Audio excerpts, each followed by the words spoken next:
Good afternoon. Today is April the 24th, 1984, and we are at the University of California in Berkeley. I'm Charles Wagley from the University of Florida.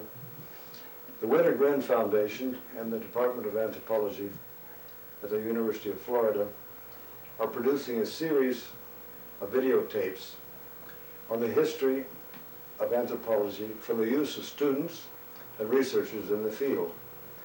We're fortunate today to be able to talk with John Rowe, who has been very important in anthropology. We'll be talking about the early influences that have shaped his career, how his ideas and projects have developed, and I hope the present state of anthropology. John, I'd like to start the discussion by asking where you took your undergraduate degree. I took my undergraduate degree at Brown University, and my major was in classical archaeology. And it was an important influence in what I've done subsequently. I already knew that I wanted to work in Peru. Oh, you did? Yes. All right. But there was no American archaeology being offered at Brown, and I had Greek and Latin in high school. So I was well prepared to do classical archaeology. And what I learned from it first was the importance of combining historical records with archaeological evidence. And so when I went on to work in Peruvian archaeology, I was very anxious to try that combination in Peru. Very successful. Yes. And you went on from, did you have a course in anthropology at Brown? None. None. Then you moved up to Harvard, didn't you? Yes, I did my graduate work at Harvard. I had 2 years of coursework, and that was all that was required at that time. And Harvard had a curious kind of a program where the courses were sort of intermediate between undergraduate and graduate courses, at least as I've come to understand them subsequently. Yeah. And the problem of the situation was that with undergraduates taking effectively graduate courses, it was perfectly possible to graduate from Harvard in anthropology and not be able to take graduate work there because you'd had all the courses already.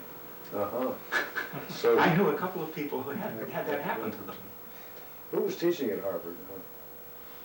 The person that I particularly wanted to study with was Alfred Kidder, Alfred Kidder II.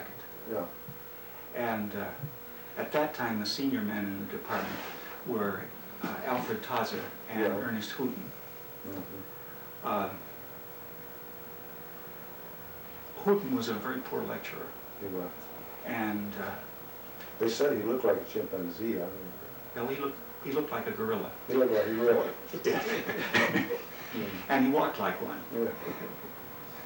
Yeah. He had quite a reputation as a humorist on the basis of his books. But his lecture style was not like that at all. We all had to read up from the ape. Yes, that's right. I mean, at Columbia and Chicago, in those days it was obligatory. But he turned me off of physical anthropology entirely. It was years before I could take an interest in it again. Well, what about Tazer?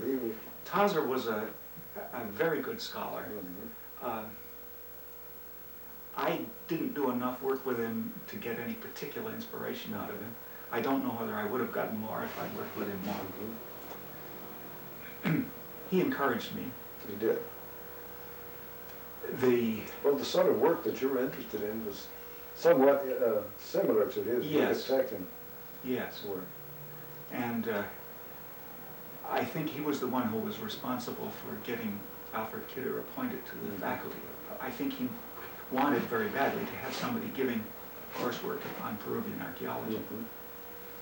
So he was perfectly sympathetic to anybody who wanted to go into that. I didn't remember that Kidder worked in Peru. Yes. Yes, that was his main field. Well, I met him in Guatemala. No, you're thinking of Kidder Sr. Oh, Kidder Sr. Yes. This is Alfie. Alfred II. Alfie was well known as I asked him what he That's wanted right, me to I call beg him, your pardon. and he said Alf. So Alf, I've always yeah. called him Alf. Well, Wendell Bennett always called him Alfie. Yes, That's the way yes, that's absolutely correct. And but I did meet the father in Guatemala. Yes. He was very nice to me. I was a young man. The son did his PhD work in Venezuela, and then worked briefly in Honduras and Yes. settled down in Peru. And I think what probably happened was that Tazer told him that if he would learn Peruvian archaeology, he'd get an appointment. He didn't stay. He moved to Pennsylvania. Yes, I think that was because he hadn't been publishing enough, and the department wouldn't promote him. He was a good teacher. Yes, very good. Then Ronald Dixon was there. He was dead in my time I got there. I got there in 1939. I never met these, but Roland Dixon. yes, I did remember all about outrigger canoes in Polynesia, which we had to study to pass the examinations. Yes. Dixon's courses were being given from lecture notes by Carlton Kuhn. Oh. So I had Dixon's courses without ever having met Dixon. Well, and Kuhn was already at Harvard too, Yes. and Clyde Cluckholm. Yes. Cluckholm was the one who was teaching what little linguistics there was in the department. And I was very anxious to take some graduate linguistics because I had quite a fair background in Romance philology. Yeah. And Cluckholm and I didn't get along from the first minute we ran into one another. And after trying to attend a couple of his classes, I quit and went over to comparative philology and took linguistics with Joshua Whatmo. Oh. So I got my linguistics course, but not from Cluckholm. Not from Cluckholm. Well, Cluckholm and Kuhn were carrying on a feud. This is what we heard from the New York side. And there was a feud going on at Harvard between two young men. That's possible. It was not something that was obvious to the students, at least in the 2 years that I was there. But Cluckholm had attacked A.V. Kidder's approach to archaeology in print. And quite a lot of us admired A.V. Kidder, and we're not at all comfortable with that, with the criticism that Cluckholm had made. Well, he was a young man, I remember, out to make good. Yes, very much so. Very much a very brilliant, but a careerist. Yeah. He went on, one of my fellow students was Walter Taylor. Oh. And Walter Taylor was Cluckholm's archaeologist. He was very much a disciple of Cluckholm's, and his dissertation, which was later published as A Study of Archaeology, was a development of Cluckholm's attack on Kidder. That's interesting. I didn't know that. Yes. Because I knew Walter Taylor. My first field experience was in archaeology in Macon, Georgia. Oh. And that summer, Walter Taylor, Joe Birdsell, Larry Angel, and a Chinese scholar from Harvard, H.Y. Fung, and Gordon Willey. We were doing archaeology on the Macon Plateau, and Walter Taylor was criticizing. I didn't know enough archaeology, but Gordon Willey and Walter Taylor went around and around and around. I bet. Yeah, all summer. That must have been fascinating. Well, I was learning from them. Yes. From them. And then soon I read his study of archaeology, which was a very strong attack on archaeology. But what did you do your dissertation on? I did my dissertation on the archaeology of Cusco. Oh. After I had done my 2 years of coursework and passed my exam, I applied for a university fellowship to get into the field and got it. But at the same time, the State Department had been persuaded to give $100,000 for 10 archaeological expeditions to Latin America that were administered by the Institute of Andean Research in New York Oh, yes. in 1941-42. Mm-hmm. And one of the projects was allotted to Harvard, and Alf Kidder was director of it. Mm-hmm. And he offered me the job of supervisor on that project, which meant that I was to spend a year doing my archaeological project, and the report had to be written up within 12 months of the starting date of the project. But I got a salary, You got a and that made it worth it. Was that fund, I think, was it administered through the coordinator of Inter-American Affairs? Yes. Yes. Well, I went to Brazil on that same fund. Oh. Was administered by Henry Allen Moe and some others. Sent me down to teach at the National Museum on the same, and I got a salary, which was very nice for those days. Yes. And several of us, Bernard Michigan went to Peru, Oh, is that how he got funded? funded through the same I see. group that I Because was. he was down there while I was there. And well, that was a good day for Latin Americanists for a short period. Yes, for 1 year At anyway. least 1 year. I chose the archaeology of Cusco as the subject I was going to work on. I had been to Peru in the summer of 1939 when I graduated. Mm-hmm. I had earned $400 in prize money taking Greek and Latin examinations. Oh, And- $400. And at that time, I could go to Peru for the summer on $400. I went steerage on the Grace Line from New York, and it took about 10 days Yeah, which way? each way. Yeah. And it was possible to live on almost nothing in Peru. In fact, I would have saved money if I hadn't gotten sick. Well, I made my first field trip to spend 5 months in Guatemala, 6 months, and traveling United Fruit on $600. I went broke just before I returned and had to cable Ruth Benedict for another $100. But 6 months and a half on a little over $600 was, and this was the first grant I ever had. Yes. Now, when you finished, you moved directly to Berkeley, or No. where did you?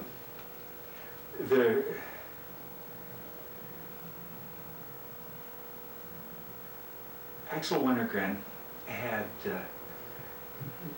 backed Paul Feisch That's right. in some field work that he wanted to do in Peru. Feisch wanted to do ethnography. Yagua. Yes. Yes. And since he was an ex-movie director, he wanted to make a movie. Mm-hmm. But for various reasons, he ended up looking for ruins in the Cordillera of Vilcabamba. Oh. And Wenner-Gren came out to visit the project, and I think at Feisch's instigation, took an interest in the University of Cusco, which at that time had no archaeology courses. And so Wenner-Gren made a gift to the University of Cusco that was to support a chair in archaeology. Well, this was during the war. Yeah. There was no Peruvian who didn't have an adequate job already, who knew anything about archaeology. Mm-hmm. That we could think of. The university consulted me about it because I was in Cusco at the time. And it was also very difficult to get foreigners because the Europeans couldn't travel, and the Americans were tied up on account of the war. Mm-hmm. And I was there, and they ended up by offering me the job. And since there was nothing else on the horizon and I needed to eat, I took it. So I came back and wrote my report, which I then turned in as a dissertation. Oh, that was your dissertation. I I came back in March and turned it in early June, got married, and my wife and I went back to Cusco. And I taught at the University of Cusco for a year and a half, and then they drafted me, and I had to leave.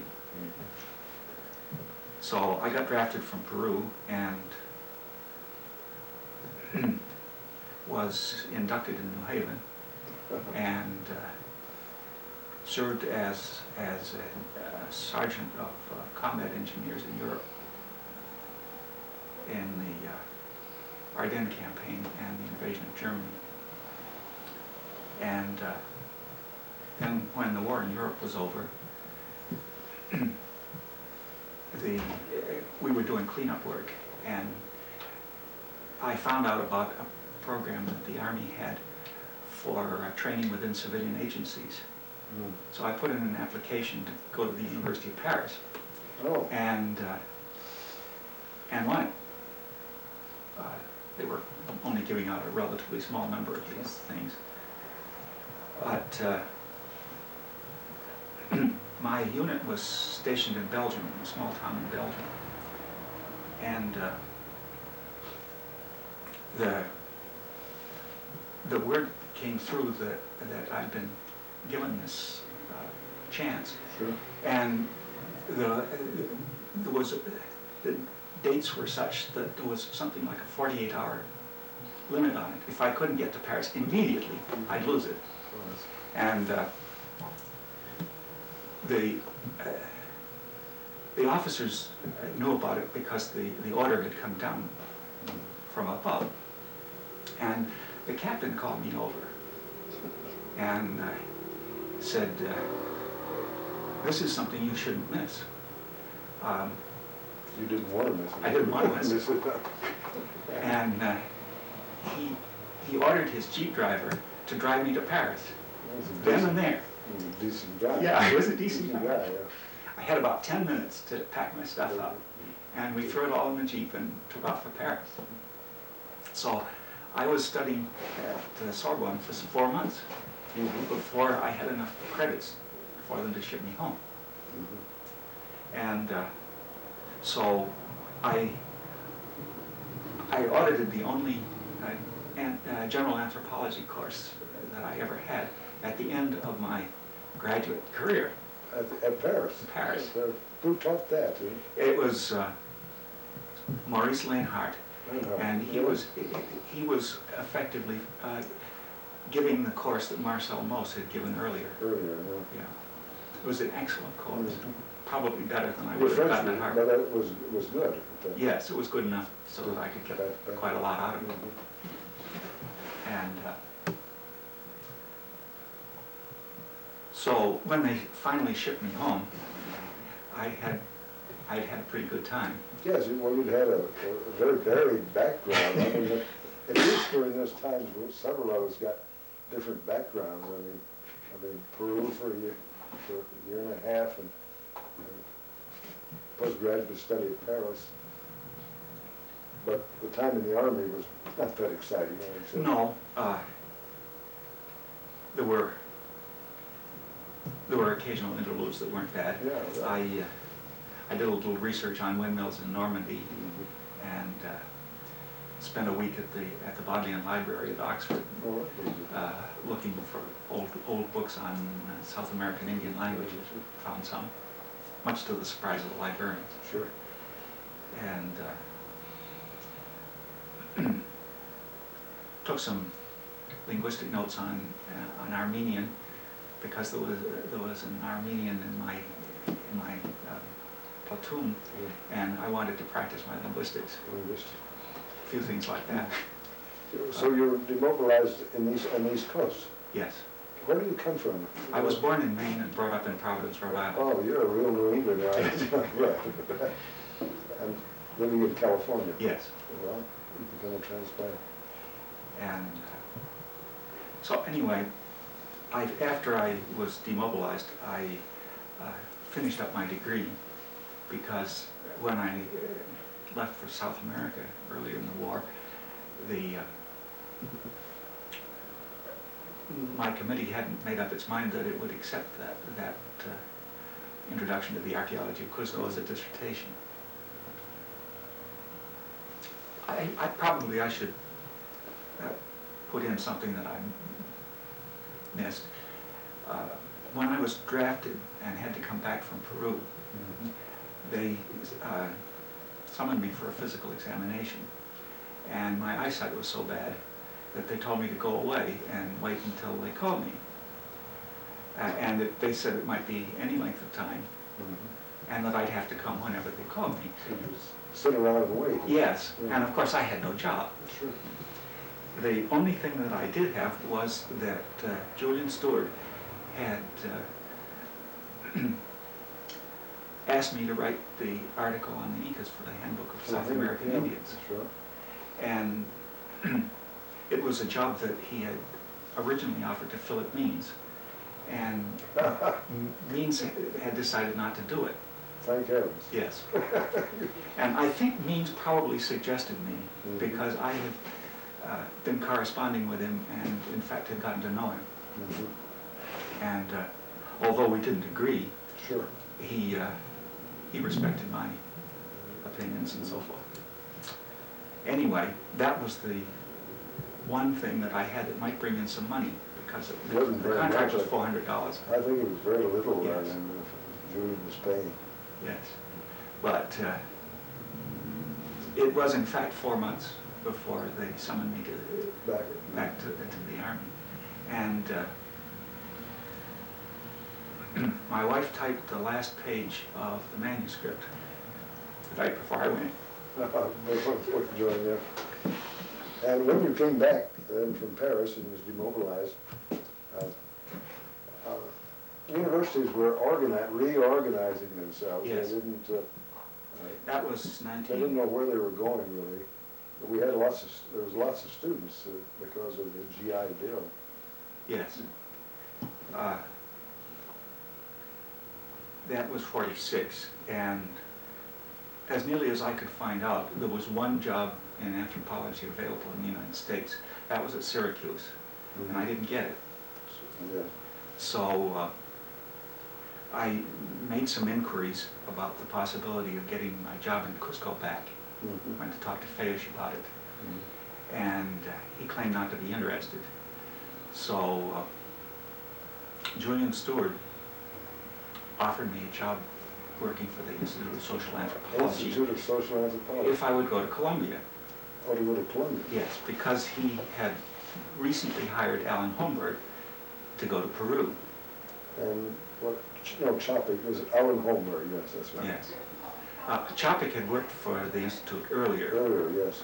And Chopik was coming home, and so he'd hired Holmberg for the Peruvian job. So I was just a little too late for that. Yeah. As a matter of fact, he had intended to hire me while I was still in Cusco, in the middle of the war. When you were drafted. When I was drafted, so that fell through then. Yeah. And it was partly because of that. He knew that I'd had experience teaching in Latin America, and he was looking for somebody for the job in Popayan. So I took that and taught in Popayan for nearly 2 years. Oh, yes, I think I remember. Yeah. And then... I've never been to Popayan, but... It's a lovely place. I think I was to travel down there, and you were there, I think, through Julian, told me I should go. It's a lovely place, I'm told. Yes. It has an ideal climate. It's about 6,000 feet elevation and very close to the equator. And when I came to California, the Californians asked me what I thought of their climate. And I said, I came from a place with a better climate. and that was indeed the case, because I got to California without ever having crossed the United States. Well, you came directly from... I came from Columbia, California. Well, you got here in what year? 1948. 48. Kroeber and Laurie were both teaching. Kroeber had retired. He retired. He needed money to put his children through college, however, and so he taught in the East, 2 years at Columbia and 2 years at That's Harvard. right, I knew him at Columbia. He was, Yeah. I just come back after the war, and Kroger then turned up Yes. for 2 years. He, I think he was at Columbia when I got to California. He came back After the, frequently. yes, and then of course he moved back here Okay. after he'd gotten his kids through college Yeah. and had done that extra teaching. Laurie was in charge of the department. He was chairman, He was chairman. and the department was very small then. Besides Laurie, there was Eddie Gifford, who was director of the museum, and Ronald Olson, who was a very popular lecturer for the introductory course and had been teaching Peruvian archaeology. He was in Peru 1 year in the 30s. And Ted McCown, Ted McCown was Holmberg, excuse me, Mandelbaum, I'm sorry. Oh, Dave. Dave Mandelbaum had come 2 years earlier. right after the war. Yeah, and so had Bob Heiser, Mm-hmm. and that was the lot. It was a good department. Yes, Yeah. And tell me, you wrote on Max Yulee. yes. Did you know him? No, I never met him. Well, why was he important? He was important because he first put some chronological order into Peruvian archaeology. I heard about him from Duncan Strong, but Yes. who was very impressed. I didn't really know what the importance of that. Strong worked on Uli's collections in 1923. Kroeber assigned him the job, and he was the author of some of the reports on the Uli collection that came out in the 20s. Mm-hmm. So he was naturally impressed with it. Yeah, well, Yulee was German? He was a German, and he originally came to South America for the Prussian government, Mm-hmm. which is interested in supporting research and making collections for the Berlin Museum. And Uli worked in Argentina and Bolivia for the Prussian government, and then his services were taken up by a Philadelphia lady who was interested in patronizing archaeology. And this was money that she gave through the University of Pennsylvania. Mm-hmm. So the university hired Uli, picking up his salary from the Prussian government. That is, the Prussian government was no longer really interested in supporting him. And so he moved to Peru and worked at Pachacamac for the University of Pennsylvania. Mrs. Phoebe Hearst, out here in California, The famous one. the famous one, was a friend of the lady in Philadelphia who had been supporting Uli. Mm-hmm. And she decided to take him over as part of a much larger scheme in which she was going to employ 4 or 5 people to do archaeological projects in different areas.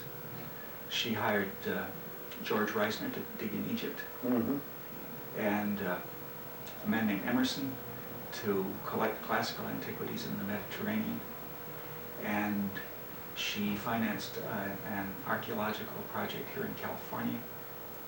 Mm-hmm. So Uli's project in Peru was simply a part of this much bigger Kroeber, project. did Kroeber go to Peru to Yeah. meet, to meet Yulee? No, he met Uli here here in Berkeley. Kroeber was then interested in California ethnology and Yeah. linguistics, and Also checklists. not No, yet. Not yet, no. And he hadn't gotten interested in archaeology yet either. Mm-hmm. He got interested in archaeology after the First World War. Oh. He was doing some work in the Southwest Mm-hmm. and started collecting potsherds. And noticed there were differences in the collections that he made from different sites, and wrote a paper on it, and then decided he'd like to learn something about Peruvian archaeology, so he worked on the early collections. Thus he put Duncan Strong to work on Yes. some of the reports. You've returned to Cusco many times.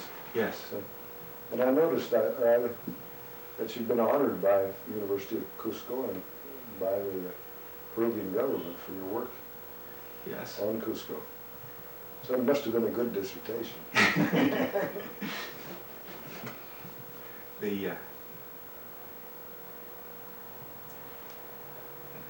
The University of Cusco gave me an honorary doctorate in 1954. I think, as much as anything, in thanks for the teaching I did and starting that program. Well, you've had some Peruvian students, too, that came up. Gabriel Escobar, Yes. for one, I happen to know. He's the only one of my Peruvian students who came up here. Oscar Núñez del Prado Yes, sir. taught at the University of Cusco for many years, but he never knew enough English to come here to study. Yeah. Gabriel's great advantage was that he taught himself English. I think he taught him, did he teach himself? Yes. He was very good. He taught himself English by going to the movies. That's amazing. And also guiding tourists around Cusco. Talk to people that way. Well, I met him at Yale. He was with Wendell Bennett, Yes. who was very impressed with him. And I think through you and Wendell Bennett, he got up to Yale. Yes. What happened was that he was my assistant on the Institute of Andean Research project when I was doing my dissertation work, and then was my student when I went back to the University of Cusco. And I took him down to Lima when I went down to put things in order before going home. And Kroeber was there. Kroeber had made a trip to Peru because the Wenner-Gren Foundation had given him some money to kind of pull the work in Peru together, which he did. He wrote a monograph called Peruvian Archaeology in 1942, which Wenner-Gren published. It's an amazing piece of work. Very good for the time. And Kroeber wanted to take a trip to Arequipa, and he wanted to take one up north on the coast also. And he wanted a Peruvian to go with him. So he invited Gabriel Escobar to go to Arequipa with him. And Gabriel was thrilled. I would think so. Kroeber smoked a pipe, and Gabriel immediately started smoking a pipe just like Kroeber. Like Kroeber. Then when Kroeber went up north, he took Jorge Muelle with him. But when I was drafted, I had to make a recommendation to the university for somebody to replace me. And by that time, I'd gotten impressed with the work that Jorge Muelle had been doing. So I recommended him as my replacement. And the university hired him. And Muelle always felt that I had saved his career because he didn't have a job in archaeology in Lima. And this job got him back into this field. And he always got jobs after that. I met him later, and he was very impressive. And he and Gabriel were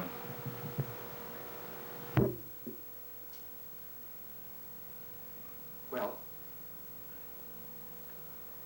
another piece of background.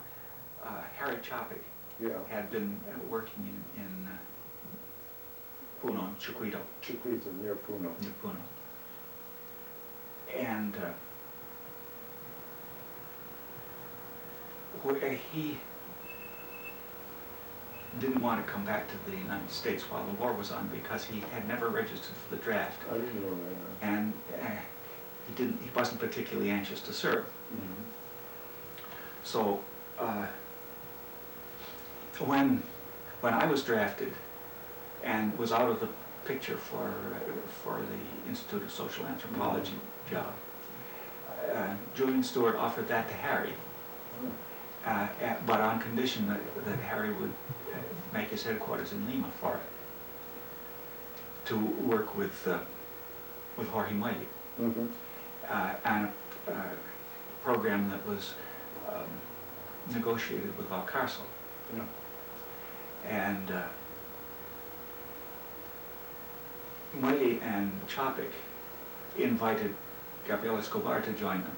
Oh.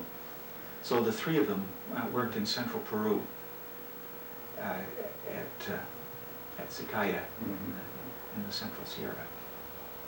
I met Valcarcel in New York just before the war, and I think I met him, then I visited once in Lima, and he was negotiating with Henry Allen Moe, the Wenner-Gren Foundation, one, to bring Bernard Mischkin down for a year, and also just visiting New York. I found him a charming guy, and I met Moye in Lima. Harry, of course, was around, Chapik was around New York, and I always found that Chapik gave me a terrible feeling about his Aymara. He didn't like them very much. No, he didn't. He didn't. It's curious because his rapport was very good.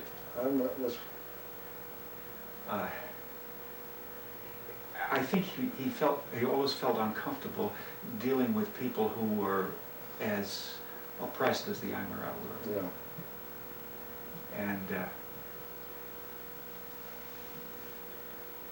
of course, one of their defenses is to act in a very servile manner to non-Indians.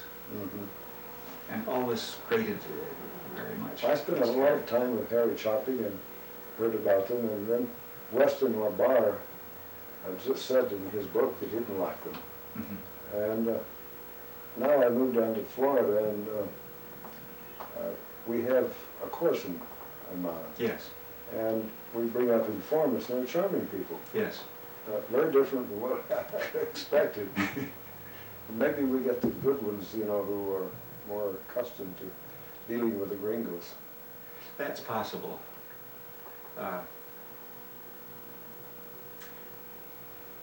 I think Harry and Weston LaBarre had difficulty accepting the Aymara on their own terms. Well, what has I don't know enough about Peruvian archaeology except the general facts, but it was suggested I ask you about the difficulties of excavation at Chavin.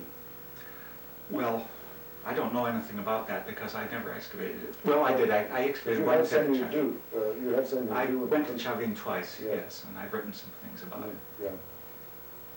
But the first time I was there,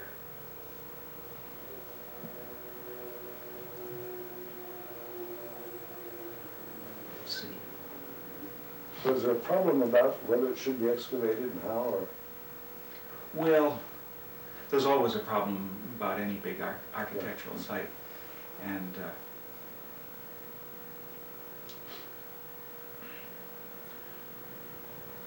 Well, we don't really have to stick to Chavin, but what are the major contributions in, say, the last 10, 20 years in Peruvian prehistory and history?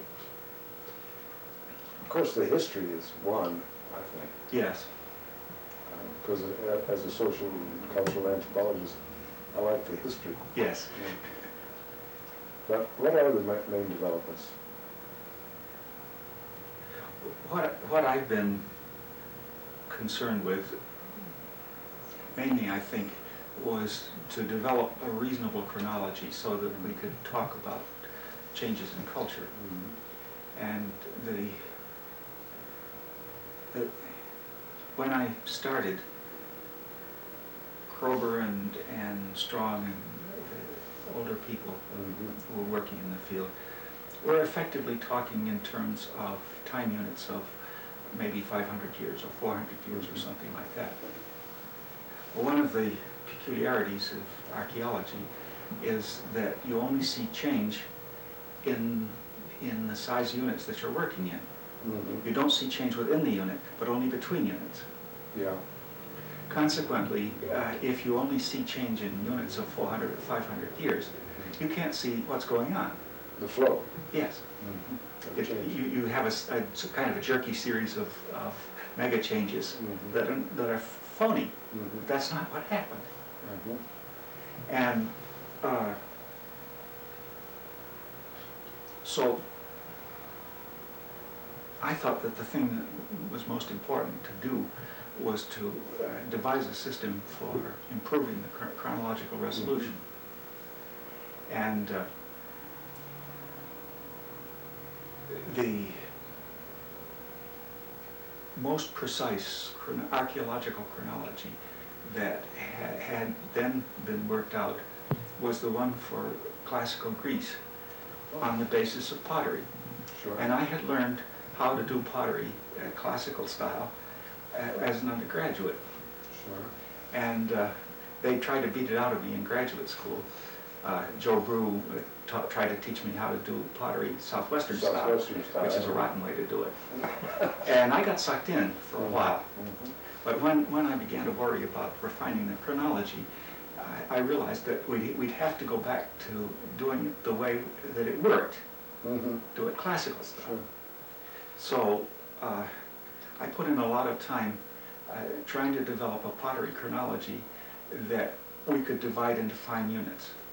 And I decided that the best place to do that was the Valley of Ica, because we had a big Ica collection here that Uli had made that had burial association.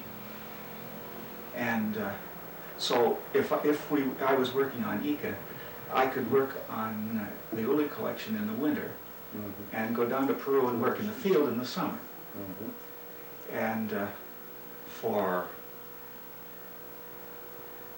about 10 years, I concentrated on Ica and getting that Ica sequence done. And we still haven't got it all published, but we have gotten the chronological units down to about 50 years, which is quite an accomplishment. And we can see a whole lot of cultural change that was invisible before. That's fascinating. Well, that is important. And of course, you've done a lot of work in the actual history of the Inca. Yes. So that that's changed since my graduate days. We used to read about the socialist Inca and you probably read Murdoch's sketch. Murdoch's sketches, and then the French. There was a French author who. Yeah, Louis Baudin. Baudin. Yes, he was the socialist one. He was a socialist, and I read that, and it didn't sound like socialist really to me. But the whole picture's beginning to take form. Things have happened. I was already interested in working on Inca history and historical ethnology while I was an undergraduate. Sure. Because I decided I wanted to work in Peru, and I wanted to do it classical style using documents too. And that's why I looked up Philip Means, because I wanted some advice from him. And then I did a couple of papers on aspects of Inca historical ethnology as a graduate student for Tazer. And got the idea that I wanted to write a general account of Inca culture, but figured that it would take me about 20 years to do the research on it. Well, then the way things worked out, I had to do it immediately in 4 months. In 4 months. So I did. I remember Philip Means' book. Was he a teacher or academician? No. He was independently wealthy. And he got an MA at Harvard, and then simply started doing research and writing on his own. On Peru. He wrote? Yes, mainly on Peru. And the Spanish He did something on Spanish. No, well, he did things on the colonial period. Colonial period, yes. He did a book on the Spanish Maine, for example, which is effectively history of Spanish problems with other European countries in the Caribbean. When I first got interested in South America, his main book was the thing you had to read. Ancient Civilization of the Andes. Of the Andes. Yeah. And then I remember reading another independently wealthy man, Hiram Bingham, Yes. who discovered Cusco, not Cusco, Machu Picchu. Machu Picchu. He was independently wealthy. Yes. Hawaiian sugar money. Well, that was His wife's. Well, I guess he had some from his own family too. Well, the group of Peruvianists always talk about Pension Morris Yes. in Lima. And for these outsiders, we don't know what that means. It's some part of the network in camaraderie that they all remember this place. Yes. What was it like and how did it get started? It was started by an American lady named Hope Morris. And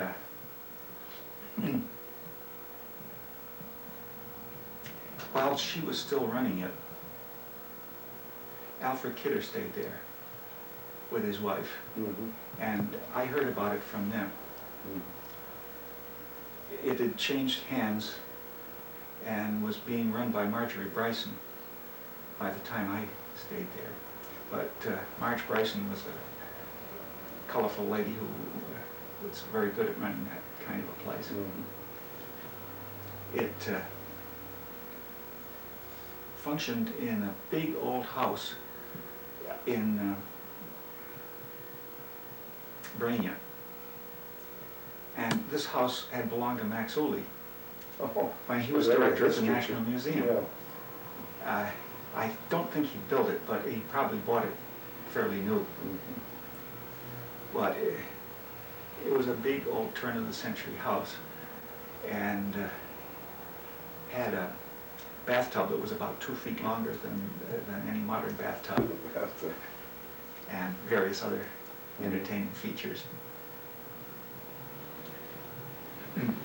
But gradually, more and more U.S. anthropologists who were working in Peru found out about it and started staying there. It was relatively cheap. It was pleasant. It was very close to major transportation. So it was in every way a very convenient place to be. But one, the outsiders hear about it and wonder, it sounds like a club of Peruvianists. Yes, well, of course, it wasn't just anthropologists who stayed there. There were historians who stayed there. Yes, and business people and all that sort of thing. But it got to be more and more anthropologists. Alan Homburg stayed there, and after he stayed there, all his students stayed there. Yeah. And of course, he had a big Peruvian project. Yes, he did. And it... did you send your students there? Oh, yes. What had happened would be they'd go down with me and stay there, and then they'd learn about it. They'd like it, and so they'd go down and stay there themselves. But it became a kind of permanent seminar. If you stayed there, you spent a lot of time talking to colleagues about what they were doing, discussing research, arguing about problems around the table. And I think Peruvian studies have never been the same since the whole thing broke down. Yes. There's a place like that in Lisbon that run by an English lady, and I went to Lisbon, didn't know about it, or knew about it, didn't stay there. I then visited Louis Hankey, who was staying there, and the lady was absolutely furious with me. She said she's the first professor that interested in Portuguese studies that had never stayed with her. and that, how did I The imagination is staying someplace else. So that these become an institution. Yes. Have you sent many students to Peru? Yes.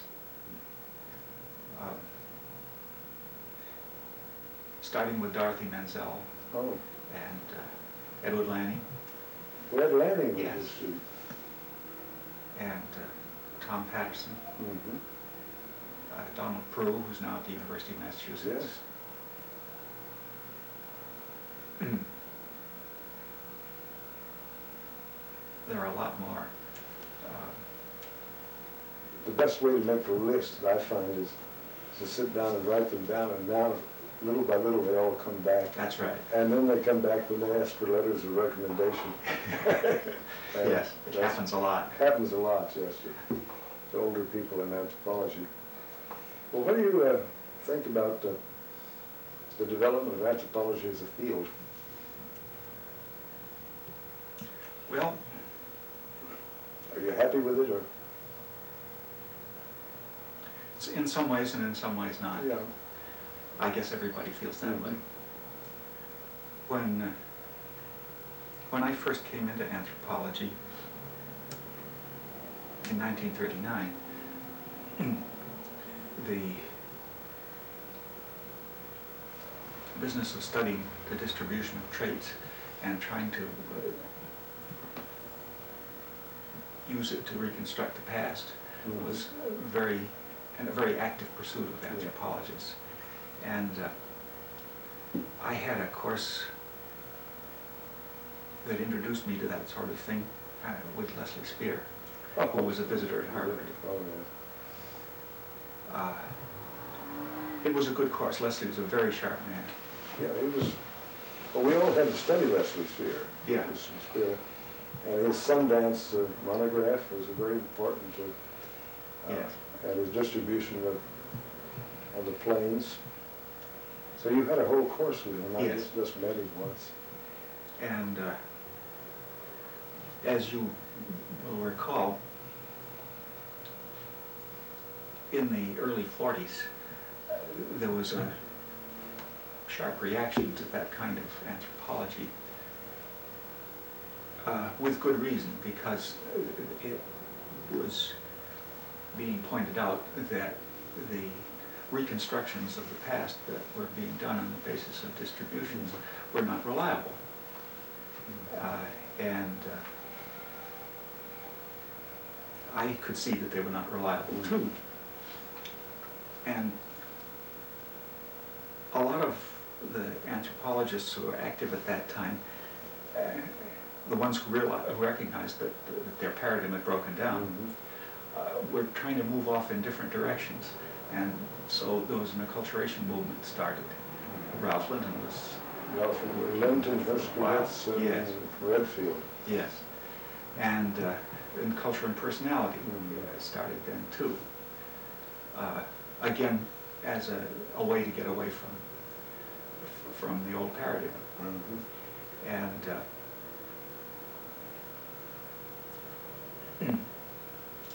later on, a lot of people took refuge in British social anthropology. Well, Radcliffe Brown had come to Chicago. Yes, that's and right. He was stirring up. He said none of the studies that had been done in America were any good. Yes. And stirring up people and irritating Alexander Lesser and the young Boasians at Columbia. Well, my thought was that we ought not to give up studying the past just because the way that people had been doing it was no good. The thing to do was to find ways of studying the past that would give sound results. And it seemed to me that that meant doing more history and archaeology. And so I saw what I was doing in part as a better way of solving the problem of the collapse of the old paradigm. Trying to keep some kind of interest in time alive in anthropology. Well, in Elizabeth Colson gave a faculty research lecture here last year, and it was very interesting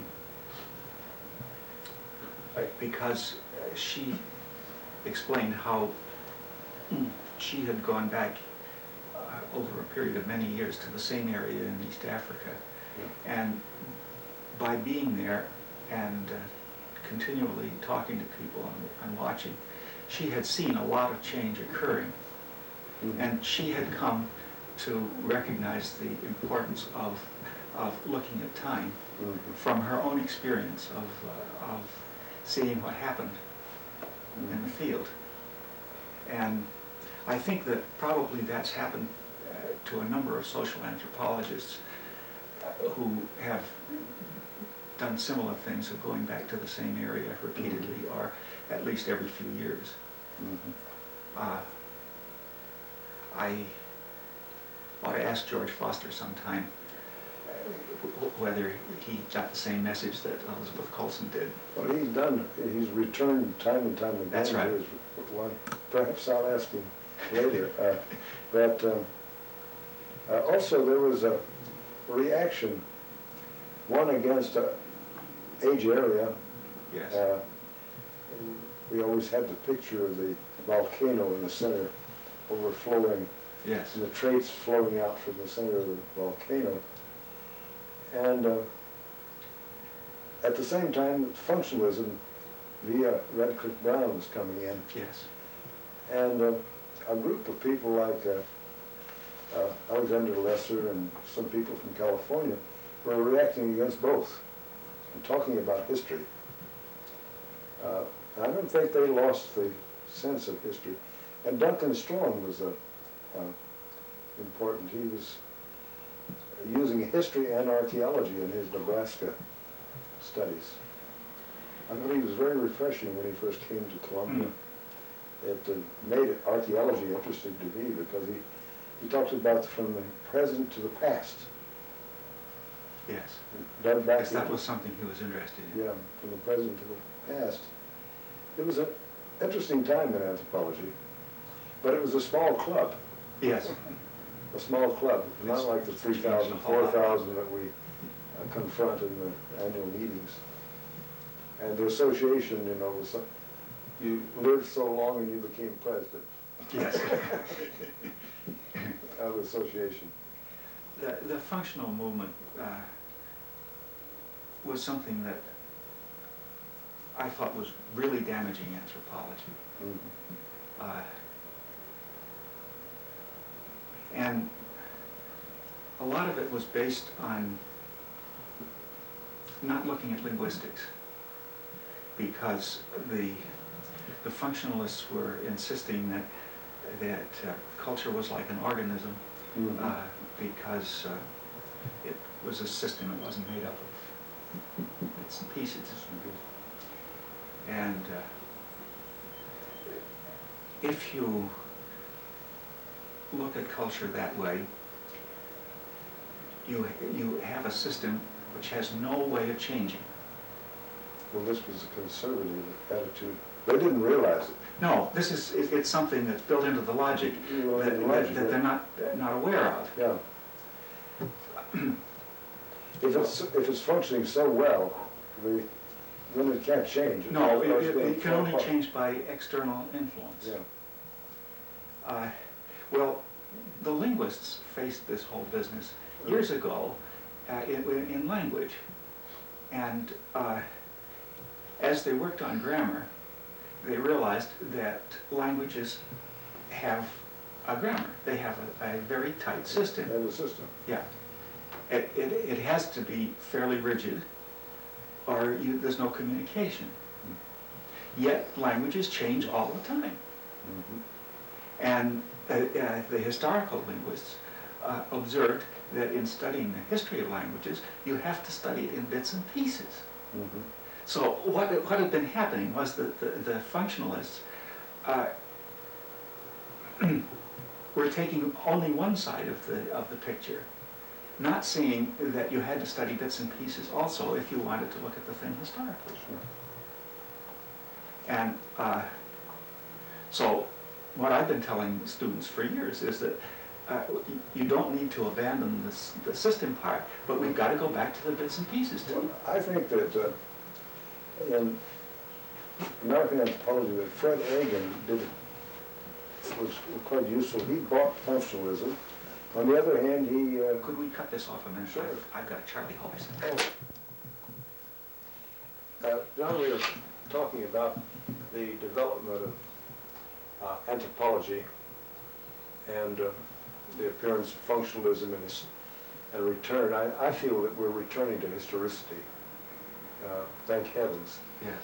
And anthropologists, well, even Malinowski, when he worked in a place where there was history, in Oaxaca with Julio de la Fuente, included history. He had told us that history was nonsense before. But you've spent many, many years in Peruvian anthropology and history and prehistory. What do you think, how does the Peruvian scene, anthropological scene, contribute to anthropology in general? Well, I see, of course, the contribution that it makes to parts of anthropology that I'm concerned with. And one of the problems that I teach about and that I'm very much interested in is the story of civilization and the relation between civilization and technology. Oh. And Peru is very interesting from the point of view of technology, because the Peruvian tradition of technology is so different from that of any other area. Mm-hmm. It's different both in the things that it lacks and in the things that it has. Mm-hmm. For example, the Andean rocker mill is the most efficient hand mill that was ever invented, and it's used nowhere else. Mm-hmm. It's also one of the simplest hand mills that was ever invented. Mm-hmm. The chaquitaquia, the foot plow, as some people call it, that they use in the Andes for cultivation in the altitude, is an extraordinary implement, and it makes it possible for people living up in the grassland to cultivate grassland. Mm-hmm. Now, the Andes is the only area in the New World where people could cultivate grassland. Mm-hmm. Everywhere else, the grassland was the limit of agriculture. Certainly on the plains, yes. Yes, and in South America. In South America, yeah. And the reason was that they didn't have a technology that permitted them to turn the turf. Mm-hmm. Well, also, I think the adaptation of Peruvian agriculture to the highlands with its particular crops and to altitudes is remarkable. And of course, you've got this long, long cultural tradition too. Yes, exactly. Mm-hmm. That's only, say, Mexico and Mediterranean and Peru really share. We're going to have it in West Africa. You think so? Yes. It's coming out just now. Making steel at 400 BC, at least, maybe earlier, maybe 700. Cities by 500 BC in Mali. Mm-hmm. See, I've worked so long in the Amazon without, well, we don't have a history. We have a history, we don't know it. Yes. We don't know it, and it's very hard to find. Well, that's one last question. You made had a very interesting career, and I hope a comfortable one in anthropology. Would you urge young people to go into anthropology at this time? I think there's a lot of interesting work to be done, and I think what I would advise them would depend on how interested they are in the kinds of problems that we investigate. For many years, I advised students who said they wanted to go into archaeology, don't go into archaeology unless you'd rather do archaeology than eat, because you may have to choose. Well, it is a difficulty. Of course, there are some jobs, and I think it's looking up. But a teacher is always faced with that. Yes. You're excited, I like what I do, and I'm sure you do. But you have to warn the student. But the real students who want to go into the field, will not listen to your warning. That's right, that's right. And they're the ones who should go. They're the ones that should go. Yes. I think that during the 60s and early 70s, too many people who weren't sufficiently interested in anthropology, who didn't have a real commitment to it, got jobs. And they're holding down those jobs now, and better people who are more interested can't get them. That's right. Because they're occupied. Well, thank you very much for talking with us this afternoon and visiting with us. It's been most interesting, and it was nice to be here. Thank you.